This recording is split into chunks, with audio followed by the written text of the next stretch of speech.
Good morning, everybody. সকলোকে সুপ্ৰভাত জনাইছো। কাজিয়াগা আঞ্চলিক মধ্যৰেঙাজী বিদ্যালয়ৰ তৰফৰ পৰা ভাৰত চৰকাৰৰ বিকশিত ভাৰত বিজ্ঞাপন 2025 এই কাৰ্যসূচীৰ মূল উদ্দেশ্যটো হৈছে যে আমি শিক্ষক তথা ছাত্ৰ ছাত্ৰীসকল বিদ্যালয়লৈ আহি পাঠ্যপুথি আৰু শ্ৰেণীকোঠাৰ মাজত সীমাবদ্ধ নাথাকি আমাৰ ছাত্ৰ ছাত্ৰীসকলক শিক্ষকসকলৰ জৰিয়তে আমাৰ চৌপাশৰ যিটো পৰিৱেশ এই পৰিৱেশটো যাতে কিছু সমৃদ্ধিশালী কৰিব পাৰোঁ, অকণমান কাৰেকশ্যন কৰিব পাৰোঁ, এই অনুষ্ঠানৰ মূল লক্ষ্য হৈছে এইটো।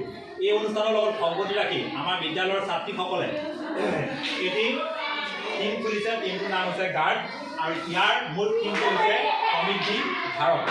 আৰু আমাৰ যিটো আইডিয়া আছে, আইডিয়াটো হৈছে early marriage effect and solution in our community.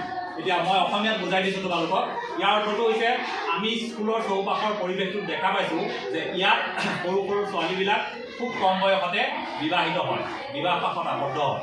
ইয়াৰ অৰ্থটো এইটো যে 18 বছৰ যিটো চৰকাৰে আইন কৰিছে, এই 18 বছৰ পাৰ হোৱাৰ পিছত বিবাহ পাশত আবদ্ধ হ'ব লাগে। কিন্তু বিবাহত আবদ্ধ হ'বলৈ যাওঁতে কিছুমান তাত বিজ্ঞানসন্মত স্বাস্থ্যবিধিৰ কথা থাকে। সেইবোৰ পিছত যেতিয়া পোষ্ট প্ৰেগনেঞ্চি বা পোষ্ট ডেলিভাৰী সন্তানটো যেতিয়া পৃথিৱীলৈ আহিব, তাৰপিছত সন্তানটো আৰু মাকজনীয়ে ভুগিব লগা হয়। এটা সন্তান জন্ম দিবৰ কাৰণে যিগৰাকী মহিলা, সেই মহিলাগৰাকী যথেষ্ট পৰিমাণে শাৰীৰিকভাৱে, মানসিকভাৱে, আৰ্থিকভাৱে সবল হ'ব লাগে। ইয়াৰ পিছতহে তেওঁ বিবাহ পাশত আবদ্ধ হ'ব পাৰে। ইয়াৰ ফলস্বৰূপে কি হয়, যদি এইখিনি নুবুজাকৈ কোনো বিবাহ পাশত আবদ্ধ হয়, ইয়াৰ পিছত পৰ্যায়ত যিটো সন্তান পৃথিৱীলৈ আহিব, সেই সন্তানটো কি হয়, যথেষ্ট পৰিমাণে দুৰ্বল হোৱা দেখা যায় বা তেওঁ বিভিন্ন ধৰণৰ বিসংগতি, স্বাস্থ্যজনিত বিভিন্ন ধৰণৰ ৰোগত ভুগিবলৈ দেখা পোৱা যায় বা তেওঁ যিজনী মাক, সেই মাকজনী বিভিন্ন ৰোগত আক্ৰান্ত হোৱা দেখা যায়। গতিকে আমি স্কুলৰ ছাত্ৰ ছাত্ৰীসকলে আমাৰ শিক্ষক হিচাপে, মই এজন গাইড হিচাপে আমি তোমালোকক এইটোৱে সজাগ কৰিব বিচাৰিছোঁ যে ইয়াৰ যিটো বয়স, সেই বয়সটো অন্ততঃ চৰকাৰে মানি দিয়া যিটো 18 বছৰ বয়স, এইটোতকৈ কোনো কাৰণত যাতে তলত নহয়।